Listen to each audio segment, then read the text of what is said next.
Well, welcome everyone to the mayor's office here at Holyoke City Hall. It's wonderful to see so many people here, people who have worked with Dave over the last several months, friends, family of Dave's, and City Hall staff that have had the opportunity to work with Dave, not just in this capacity, but on other endeavors throughout the last several months as well. I know I was first introduced to Dave a couple of months ago, and his introduction to the city actually came through, we had allocated community development block grant dollars to do some pruning work at McNulty Park, working with Alicia, our director of community development. And I think you had, Dave tells the story much better than I do, but Dave was doing work at McNulty Park, had to come down to City Hall to do bunch of bureaucratic government things, fill out forms, and make sure we got the reimbursements and all that fun stuff. And Dave, of course, noticed the clock tower and the fact that it wasn't functioning well. And so he initiated the conversation with Alicia and Andrew and other staff members here at City Hall.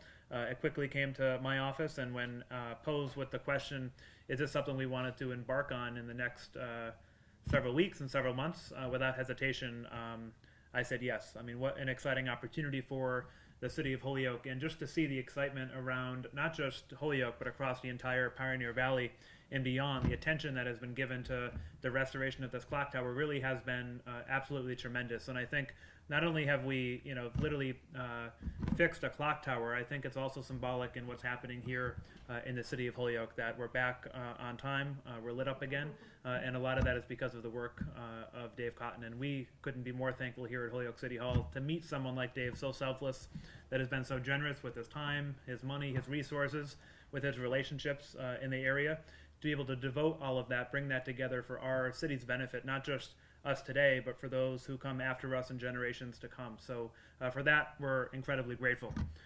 Dave, of course, is going to have an opportunity to say a few words, but I do have a couple of acknowledgments that I want to give you and share in that moment with all of you here this afternoon.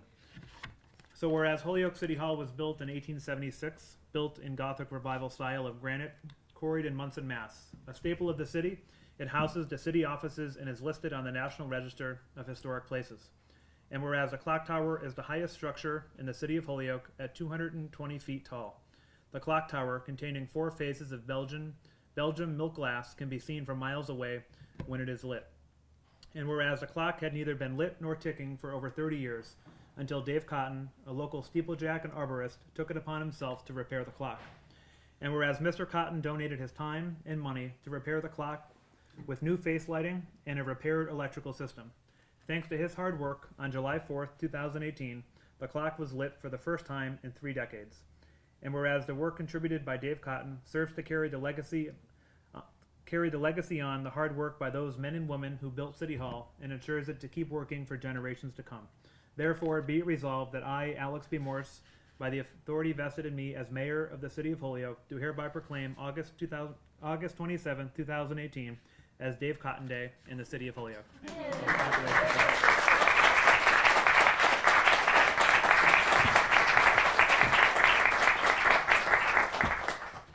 So typically people either get a day, they usually just get a day, right? And that's easy to do, but I don't think anyone's gotten a day and a key to the city before. And this is only the second time we've actually done a key to the city since I've taken office, and I think we began that tradition under my administration. And so the second key to the city that has ever been given will go to Dave Cotton. And I have that here, and I just ask you to come up and I don't know if you want to open it. Yes.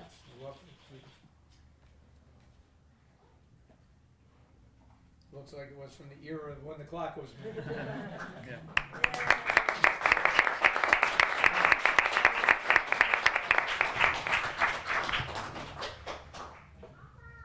So again, the key to the city really is the highest honor that we can give to somebody in the community for their dedication and hard work. And when we thought about how we could honor Dave, obviously right away we said we have to give him a key to the city. We want to bring people together, put a light on what you have done for us over the last several months. And again, I know people here at City Hall are very jazzed and excited, and just people that you even run into at the grocery store. They saw the story in the Gazette or elsewhere and are just very excited about what's happening here in the city thanks to you. So, of course, enjoyed the key to the city and the proclamation. I do want to thank the staff of my office, Nilka, Andres, and Rory, for helping put this event together and make sure we had the key here on time and it was shiny and ready to go. they got this cute little treasure chest here as well. It's been a significant experience for me, and it's quite an honor to have been involved in such a interesting project. And when we're working at McNulty Park, I've been a contractor and an arborist for a long period of time in the Pioneer Valley. My father started the company back in 1950. And we're always interested when we get into situations with finding people that have real intent and are dedicated and have true meaning. And when we did the project at McNulty Park, and the ladies in community development were incredibly involved and had dedication to it, and I was impressed by their devotion to the project and their vision on how to help to improve the situation in the city. And so that was kind of the motivation that when I was in the parking lot one evening talking to Andrew Smith, and Andrew and I had talked about the clock, and he said, boy, you know, it'd really be nice if we could get the clock working. And that's all I needed. So I started thinking about it, and I called him back a couple days later, and I said, you know, that might be a fun project. And I'm pretty mechanical, and I've got a great team of guys. Mike Stafford's here today, and Brian Ruthier, an electrician, and his dad and uncle, Lou and Dennis Ruthier. We have a tremendous team behind us, so I had tremendous confidence that no matter what we came up against, as long as it wasn't a total restoration, that we would be able to accomplish it for a fairly realistic cost. And so Alex, when I presented, of course, that we had to get the nod of approval from the powers to be, and that takes a lot of confidence on city government to hire an arborist to fix the tower clock. And one of the ladies that worked with me, Jen Martins, she looked at me at one point and said, Mr. Cotton, have you ever fixed the tower clock? And I said, no, never have, but I'm going to. And so we embarked on it, and it really was an interesting project, and it really gave me a view of what our ancestors went through and the statement they made when they came back from the Civil War and the quality that they built into our society. And a lot of us have benefited from the resourcefulness and the Yankee ingenuity that was passed along, and we have it built into us. And the team that we worked with, right from Alex and Rory and Nilka and Eileen Pooler, right down through even the Papo Morales, one of the custodians, he wouldn't leave the building without checking with me. He'd say, Mr. Cotton, what are you working on? Are you okay? Do you need me to stay around? And then before he left at 10 o'clock at night, he'd say, if you need anything, call me. He was willing to come back if I ran into a problem. But the very dedicated people in city government was really the drawing card, because I love working with dedicated people that have a mission and have a view of improving society and correcting some of the issues we're up against. So it really was a rewarding project to be able to work on, and I'm pretty knowledgeable about tower clocks. And my wife, Kim, she kept the ship running straight because we had to keep the company running as well as working on the tower clock. And one of the ladies in the office, Cecilia Craig's here today, and many of my friends have come to take and view this ceremony. But it is quite an honor, unexpected honor, to take and receive the key to the city. And then also Professor Nelson, who's a tower clock enthusiast, and Dave Goddard from West Hampton. I happened to run in and buying mulch one day, and we had a conversation, and he was fully engaged in it, and he's been very supportive and did a lot of research on it so that we could develop the science behind it, so we could understand what would keep this clock running, and so we could evaluate the repairs that we did to it. And so the repairs, we have the clock at about 95% of original, even to the point of with Foster, and Professor Nelson is here. He was in Utah and came back. Good to see you, John.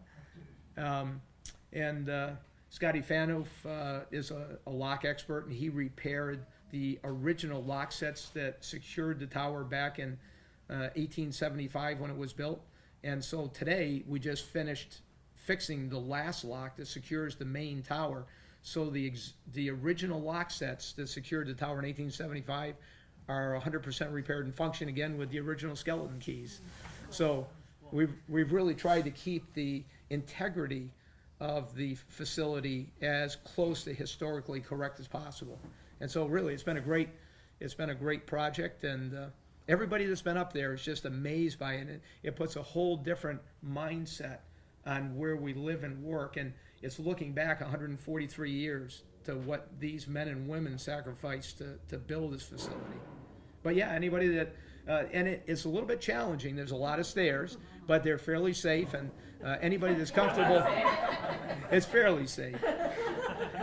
Anybody that would like to go up and take a look at the clock tower, and there's 4 different levels, and some people choose to go up to the pendulum room, and then beyond that is the movement room where the main machinery is, and then the drive shafts and the impulse takeoff shafts run from there up into the belfry, which is a magnificent room.